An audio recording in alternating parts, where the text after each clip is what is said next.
जय सिया राम दोस्तों। तो मैं हूँ निहारिका और आज मैं लेके आई हूँ आपके लिए एक नई इन्फॉर्मेशन।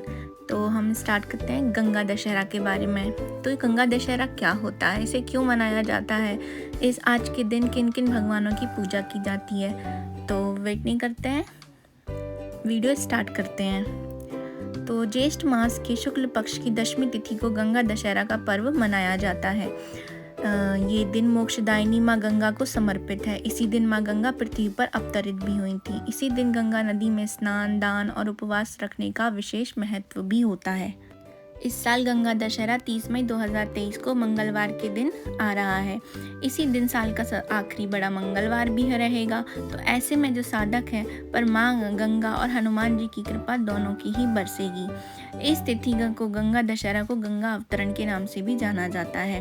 पंचांग के अनुसार ज्येष्ठ मास के शुक्ल पक्ष की दशमी तिथि 29 मई 2023 को सुबह 11:49 से शुरू होगी और अगले दिन 30 मई 2023 को दोपहर 1:07 पर ख़त्म होगी। क्योंकि हमारे यहाँ उदया तिथि को महत्व को ज़्यादा मानते हैं, तो उदया तिथि के अनुसार गंगा दशहरा जो है वो 30 मई को ही मान्य रहेगा और 30 मई को ही मनाया जाएगा। यह दिन वही दिन होता है जब गंगा जी को भागीरथ अपने पूर्वजों की शापित आत्माओं को शुद्ध करने तथा पापों का नाश करने के लिए गंगा जी को धरती पर लाए थे। अर्थात उन्होंने कई वर्षों तक तपस्या की थी। पौराणिक मान्यता के अनुसार गंगा सप्तमी के दिन माँ गंगा भगवान शिव की जटाओं में उतरी थी तथा इसके बाद गंगा दशहरा को धरती पर उनका अवतरण हुआ था। इसी उपलक्ष्य में गंगा दशहरा को मनाया जाता है। अब हम जानते हैं कि गंगा दशहरा का महत्व क्यों है।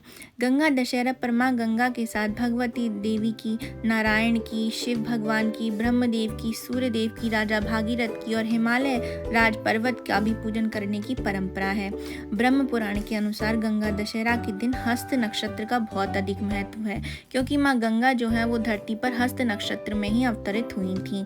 परंपरा ये है, मान्यता भी ये है कि जो गंगा दशहरा पर गंगा जल या गंगा नदी में स्नान और दान करते हैं उसके 10 तरह के गंभीर पाप खत्म हो जाते हैं।